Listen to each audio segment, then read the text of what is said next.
બનાસકાંઠામાં ડીસાના નાણી ખાતે 1000 કરોડના ખર્ચે એરફોર્સ સ્ટેશનનું વર્ચ્યુઅલી ઉદ્ઘાટન વડાપ્રધાન નરેન્દ્ર મોદીએ ગાંધીનગરથી કર્યું હતું। આ પ્રસંગે નાણી ખાતે કેન્દ્રીય મંત્રી અજય ભટ્ટ અને રાજ્યના મંત્રી પૂર્ણેશ મોદીએ આ એરફોર્સ સ્ટેશન તૈયાર થતાં દેશના પશ્ચિમ ઘાટમાં એરફોર્સની તાકાત અને દેશની સુરક્ષામાં મજબૂત વધારો થશે તેમ જણાવ્યું હતું। બનાસકાંઠા જિલ્લાના ડીસા તાલુકાના નાણી ખાતે 4500 એકર જમીનમાં વાયુસેનાનું એરબેઝ આવેલું છે। છેલ્લા ઘણા સમયથી વિકાસની રાહ જોતા આ એરબેઝમાં કેન્દ્ર સરકારે રૂપિયા 1000 કરોડના ખર્ચે આધુનિક અને ટેકનોલોજી યુક્ત ઇન્ફ્રાસ્ટ્રક્ચર તૈયાર કરી એરફોર્સ સ્ટેશન ઊભું કરવાનો નિર્ણય કર્યો છે। દેશના પશ્ચિમ ભાગનું આ 5મું એરફોર્સ સ્ટેશન તૈયાર થશે, જેનાથી ભારત પાકિસ્તાનની આંતરરાષ્ટ્રીય સરહદ માત્ર 130 કિલોમીટર દૂર છે, જેથી સૈન્યને ગમે તેવી વિકટ પરિસ્થિતિમાં 355 કિલોમીટરની દૂરી ઓછી થશે। તેમજ રિસ્પોન્સ ટાઈમમાં પણ મોટો ઘટાડો થશે અને એરપોર્ટની કનેક્ટિવિટીમાં વધારો થશે।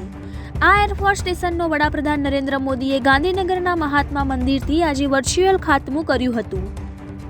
આ પ્રસંગે નાણી એરફોર્સ ખાતે પધારેલા કેન્દ્રીય મંત્રી અજય ભટ્ટે જણાવ્યું હતું કે જે અંગ્રેજોએ આપણને ગુલામ બનાવ્યા હતા એ અંગ્રેજોને સંરક્ષણ ક્ષેત્રે 5મા નંબર પર હટાવી આપણે આગળ આવી ગયા છીએ। વડાપ્રધાન નરેન્દ્ર મોદીએ કમાન સંભાળતા દેશની કાયાપલટ થઈ ગઈ છે। અત્યારે મોદી હટાવોના નારા લગાવવાવાળા પણ વિદેશ જાય તો તેમનું પણ ભવ્ય સ્વાગત થાય છે।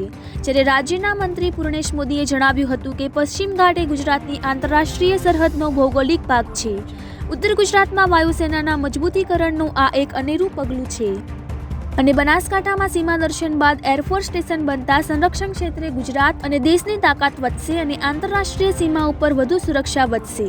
વધુમાં જણાવ્યું હતું કે Gujarat Saputara, statue of unity, Ambaji, Somnath, Ahmedabad, Sabarmati અને વડનગર સહિત 7 સ્થળોએ હેલીપોર્ટ બનશે તેમ પણ જણાવ્યું હતું। રિપોર્ટર રાજ ગજ્જર, બનાસકાંઠા।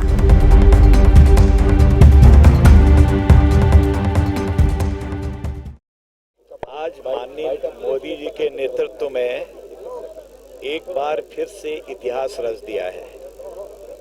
बनासकांठा क्षेत्र में यहाँ पर आज एयरपोर्ट का शुभारंभ किया है माननीय मोदी जी ने। लगभग 1000 करोड़,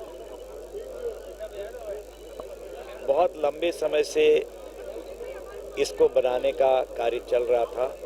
मोदी जी के ही ज़माने में ये सैंक्शन हो चुका था और जिस गति से इसका काम चलेगा इससे सिद्ध होता है कि हम 2023 में दिसंबर तक इसे पूरा कर देंगे।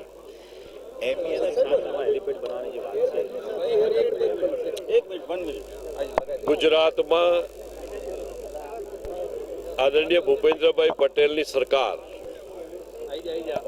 डोमेस्टिक नागरिक उड्डयन माटे खास करीने तमाम तालुका में एक हेलीपेड बने, पण 7 स्थानोए हेलीपोर्ट बनावानी विचारणा अने मंजूरी एनु कामकाज चाली रह्युं छे। Saputara, Statue of Unity, Amdavad, Sabarmati, Ambaji, ते उपरांत सोमनाथ, वडनगर, आ बधा स्थलोए 7 जग्याए हेलीपोर्ट एक जातनु एक नानु मिनी एरपोर्ट टाइपनु स्ट्रक्चर हशे, बिल्डिंग हशे, हेलिकॉप्टर ने उतरवा माटेनु प्लेटफॉर्म हशे। आ प्रकारनु काम गुजरात सरकार में प्राथमिक स्तर पर बहुत जबरदस्त चाली रह्युं छे। बनासकांठा जिल्ला अने उत्तर गुजरात माटे एक प्रगतिनी नवी शुरुआत आजे देशना प्रधानमंत्री मोदी साहेबे अहींया डीसानी अंदर इंडियन एरफोर्सनु एयर स्ट्रीप आपी अने कर्युं छे। आने लीधे एवुं थशे कि 1000 करोड़નું इन्वेस्टमेंट थशे एटલું तो खरुं ज, परंतु तेना सिवाय जोधपुरथी करीने अमदावाद वच्चे ज्यां कोई व्यवस्था नहीं विमान में बेसवा माटेनी, तो देशनी सुरक्षाનું काम तो थशे। અહીંથી પાકિસ્તાન જેવા દુશ્મન દેશોની સામે નજીકથી જઈને એને ઓપરેશન કરી શકાય એવી વ્યવસ્થા તો થશે જ। અહીંના લોકોને નેવીના એરફોર્સના લોકોએ રહેવાને કારણે એમની સ્કૂલો જે બનશે તો એમાં આપણા બાળકોને પણ અભ્યાસ માટેને એક પોઝિટિવ એન્વાયરમેન્ટ મળશે।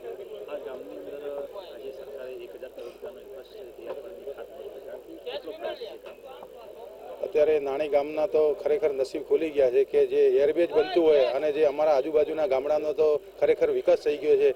એક મોડેલ બનશે એવું અમે અત્યારે હાલ વિચારી રહ્યા છે અને 100% મોડેલ બનશે અને આજુબાજુ ગામમાં યુવાનોને પણ લાભ મળશે. જે લોકો ખેતમજૂરી કરે છે, આ બાજુના અમારા જે નાના ગામડાના બધા માણસો છે ખેતમજૂરી કરવાવાળા છે, એમને પણ સારો ફાયદો થશે અને એક મોડેલ બને અને આજુબાજુના ગામમાં ખરેખર એરબેજ બનતું હોય તો આ તો એક ખુશીની વાત છે. મારું ગામ આજે નાની આજુબાજુના બધા ગામો અહીંયા ભેગા થઈ અને એ ખેડૂતો બધા ખૂબ રાજી હતા, ખુશ હતા અને એરબેજ બને અને એમાં બધાનો સાથ સહકારે અને આજુબાજુના ગામને લાભ આપે અને ખેત મજૂર કરે એવા બધા યુવાનો નાના નોકરિયાત છે એમને બધાને લાભ મળે એવું અમે એરપોર્ટ અને ગામ વતી આગેવાન તરીકે અમે વિચારીએ છીએ અને એરબેજ બને એ ગામનું બહુ ભવિષ્ય સારું છે અને ભવિષ્ય ઉજળું બને છે અને દેશની એક સુરક્ષાનો સવાલ છે. એના માટે ભારત માતા માટે આખો દેશ અને અમારું ગામ પણ એક ખુશીનો માહોલ થઈ રહ્યો છે.